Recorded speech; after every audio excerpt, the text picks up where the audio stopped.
সব বাংলাদেশ পাঠাবো খুঁজে খুঁজে। নামাজ পড়তে 15 মিনিট লাগে, সেটা দেওয়া হলো না। 15 মিনিটের জন্য কত ঘন্টা আটকানো হতো? আর ওনারা কে?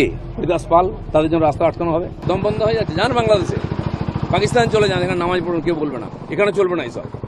সংখ্যালঘু নেতৃত্বের একটা বড় অংশ অভিযোগ করছে যে রাস্তা আটকানো হবে এই দোহাই দিয়ে রেড রোডে এবার ঈদের নামাজ পড়তে দেওয়া হলো না, অথচ মাননীয় প্রধানমন্ত্রী নরেন্দ্র মোদী 45 মিনিট আগামী রবিবার রেড রোডেই যোগা করবেন, তার জন্য 8টা রাস্তা বন্ধ। ওরা বলছে এটা দ্বিচারিতার রাজনীতি চলছে। প্রাইম মিনিস্টার এলে তো সব রাস্তাই বন্ধ হয়, খালি রেড রোড কেন?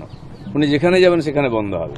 তো যেখানে যান চলাচল কম ওখানেই করেছে, ছুটির দিন ওখানে কম লোক যাবে, সেজন্য ওখানেই করেছে, না হলে তো আরো বেশি সমস্যা হতো লোকের। না, প্রশ্নটা ছিল যে নামাজ পড়তে 15 মিনিট লাগে, সেটা দেওয়া হলো না। 15 মিনিটের জন্য কত ঘন্টা আটকানো হতো? আর ওনারা কে? হরিদাস পাল, তাদের জন্য রাস্তা আটকানো হবে?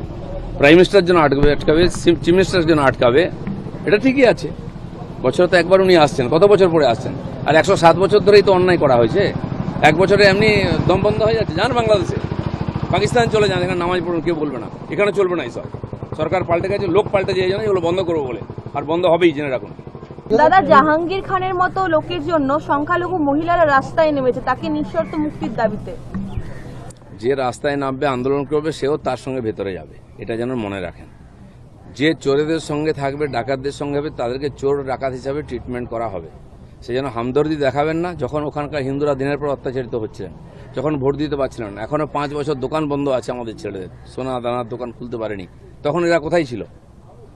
এদেরকে এখানে থাকার অধিকার নেই, এদের সব বাংলাদেশ পাঠাবো খুঁজে খুঁজে।